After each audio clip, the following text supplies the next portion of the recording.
어떤 주제입니까? 노심 없는 정의당 김종철 대표 체제로 시즌 2 개막 이렇게 잡았습니다. 앞에 노심이 뭐? 노회찬, 심상정. 심상정 대표 없는 예. 이제 진보정당 시즌 2가 됐다는 거죠. 음흠. 정의당 시즌 2를 열 새 대표로 김종철 선임 대변인이 선출이 됐고요. 예. 지난 9월에 투표를 한 차례 했는데 과반수 득표자가 없어서 어제까지 온라인과 ARS 투표를 진행을 했습니다. 결선 투표한 거죠. 네, 6시 조금 넘어서 결과가 나왔는데요. 김종철 후보가 55.57%를 득표를 했고요. 배진교 후보가 44.43%를 득표를 해서 김종철 후보가 당선이 됐습니다. 예. 김종철 새 대표는 진보정당에서 뼈가 굵은 젊은 측에 속하는 사람입니다. 1999년에 권영길, 당시에는 민주노동당도 아니고 국민승리 21이었거든요. 예. 거기에 비서로 출발을 해서 노회찬 원내대표 비서실장도 했고요. 최근까지는 선임 대변인을 지냈습니다. 네. 그리고 2002년에 용산구청장 후보로 출마를 한 적이 있었고 2006년에는 서울시장 후보로 출마를 한 적이 있었습니다. 예. 이 정의당이 그동안 분당 뭐 이런 거 많지 않았습니까? 내용이 많았는데 한때 진보신당에 더 작은 진보당에 몸담다가 2015년에 정의당에 합류를 했습니다. 네. 그 1차 투표 때 이 4명의 후보가 과반수를 얻지 못했습니다만 예. 결선 투표를 앞두고는 좀 약간 합종 연행이 있었죠. 맞습니다. 1위의 당시에 김종철 후보였는데요. 1위 김종철 후보와 4위 김종민 후보가 서로 공동 선본을 차렸고요. 손을 잡았고. 예, 배진교 후보와 박창진 후보가 손을 잡았습니다. 예. 그런데 이제 제가 이걸 단순 합산을 해보니까 김종철 후보 쪽은 50.4%, 그리고 배진교 후보 쪽은 49.6%. 단순 합산을 하면 그렇게 나와야 되는데 1차 때 얻은 그 득표를. 그렇습니다. 예. 최종 결과에서 보면 김종철 후보는 더 얻었고 배진교 후보는 결집력이 좀 약했던 것 같습니다. 네. 어떻게 봐야 됩니까? 김종철 후보의 당대표 당선? 막판까지 결과를 예측하기 힘든 선거였는데요. 4.15 총선을 거치면서 정의당 여러 가지로 힘들었잖아요.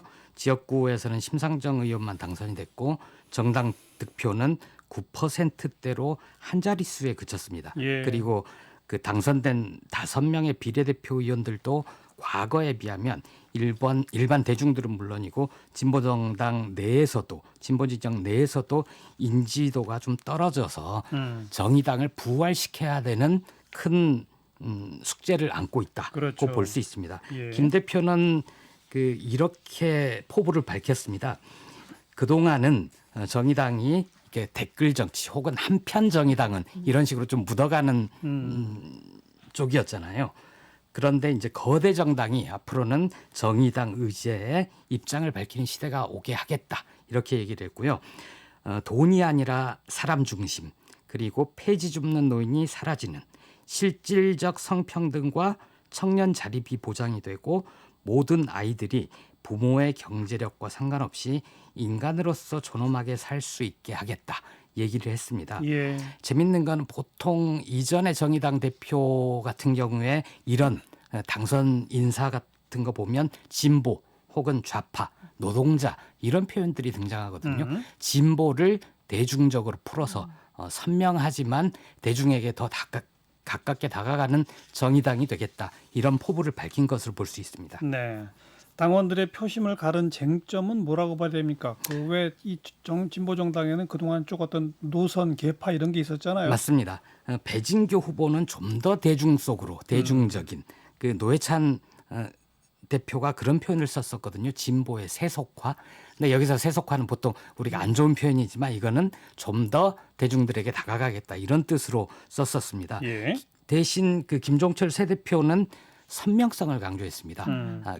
다 모두가 진보라고 얘기하는데 진짜 진보를 보여주겠다는 거죠. 과거에 무상급식이나 뭐 이런 의제들 민주노동당 시절에 이끌었던 그런 진보적인 의제들을 다시 정의당이 찾아와서 진짜 진보가 무엇인지 보여주겠다 이런 거였고요. 아무래도 그런 점도 좀 작용했던 것 같습니다. 배진교 후보의 경우 원내대표를 하다가 사퇴하고 대표를 하겠다고 도전을 예. 하지 않았습니까? 예. 그리고 아무래도 원내가 대표를 해야 원내외를 아우를 수 있다 이런 점을 강조를 했는데 김종철 후보는 이번에 대표까지 안 되면 그동안 진보정당에서 헌신을 해왔는데 너무 하지 않느냐 이런 약간의 동정 여론도 좀 작용한 것 같고요. 그렇습니다. 네. 앞으로의 과제를 정리해 봅시다. 아무래도 그 소수 정당의 제약을 딛고 존재감을 드러낼 수 있을지 이게 가장 중요할 것 같고요. 참 어려운 거죠. 맞습니다. 그리고 그동안 민주당과의 관계 설정이 항상 문제가 되지 않았습니까? 그렇죠. 예. 박원순 전 서울시장 조문 거부 당시에 당원들이 약 8천 명 가까이 빠져나갔고 그게 그랬다면서요. 이번에도 숫자로 확인이 됐습니다. 물론 예. 또 반대로 새로 입당한 분들도 있다고 하고요. 그래서 이 정의당이 진보 정당의 정체성을 선명히 보여주면서도 대중들과 함께 갈 수 있는 그런 새로운 정의당이 매력적인 네. 정의당이 어떻게 될 수 있을까 그게 숙제일 것 같습니다. 자, 선명하면서도 대중과 함께하는 두 마리 토끼를 동시에 잡아야 되네요. 뉴스 사이다였습니다.